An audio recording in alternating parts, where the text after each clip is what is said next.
Man accused of driving a tractor-trailer filled with migrants is expected in federal court today. 45-year-old Homero Zamorano Jr. is expected to learn if he'll be eligible for bail. 53 people died in the tragedy last week. 3 other men were also arrested in connection with the case. Uvalde District Attorney Christina Mitchell Busby is facing calls for her removal. This comes as Uvalde's Mayor Don McLaughlin claims she has failed to deliver compensation resources to the victims' families in a timely manner. The mayor and State Senator Roland Gutierrez sent a letter to Governor Greg Abbott asking him to replace her and have the Texas Department of Emergency Management to take over the role. Arraignment is set for this morning for the man accused of shooting at a crowd of 4th of July parade goers Monday. 7 people were killed and more than 30 were hurt. A motive for the shooting is unclear. If convicted, he would be sentenced to life in prison without parole. A curfew in Akron, Ohio, has been lifted after days of protests.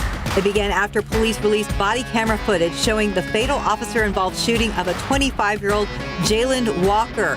8 officers involved have been placed on paid leave.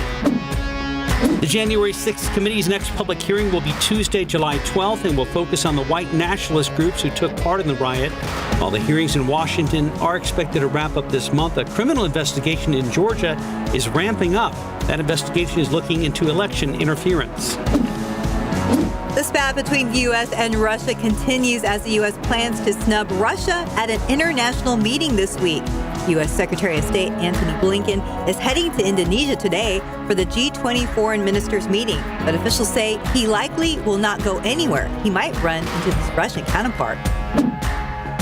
A mixed day for the markets, with traders now worried about slowing economic growth. The S&P barely had a 0.2% gain in yesterday's trading, but the Dow lost 0.4%, and the Nasdaq finished the day down 1.7%.